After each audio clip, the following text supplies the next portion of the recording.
NFT should stand for no effing tolerance at all. You will have seen some current and ex-footballers advertising their NFTs in recent weeks. The first question to ask is why they're involved at all. Surely, they must all be easily rich enough already and have no need to dip their toes into the latest fashionable Ponzi scheme to persuade far less wealthy people to invest in this non-material product. The next question to ask is why are all of the NFTs utterly appalling creations? Ugly cartoons or rotating gold graphics that look like something you'd see in the window of an amusement arcade in a rundown town or merchandise you'd find in a downmarket casino in Lachlan. When the whole thing crashes and burns, as it absolutely will authorities hold them to account for using their status in these scams? How will they feel, having conned people out of money? Have they no shame or sense of guilt, or are they just too stupid to fully understand what they have got involved with? Are they aware of the environmental concerns behind NFTs, or don't they care? I suspect the latter. To scam people, you need to know what their vulnerabilities are. Classically, it is greed mixed with a feeling that they are superior people who are too clever to be scammed.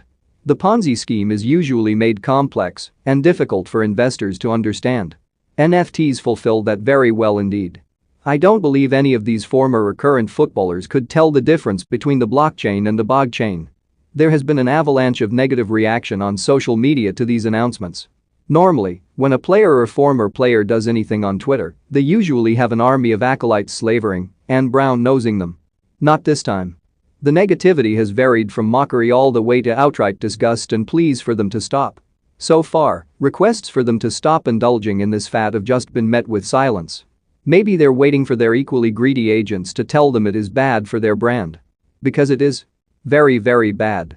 I'm not sure they quite perceive just how awful both artistically as well as financially these digital products are. And if you do happen to like them, well, the right click is your friend, and you too can own it in just as meaningful a way. Those already buying in say welcome to the family to new recruits. Yeah, Manson had a family too. But it's not a family, is it? It's a grifter's club. While it is obviously true that no one has to buy any of these heinous creations, that isn't a get-out-of-jail-free card anyone can play. These particular people are not involved for no reason. The fact is, these are people who some idolize. It will mean many will get sucked into it, thinking it is in some way respectable or cool. Nigel.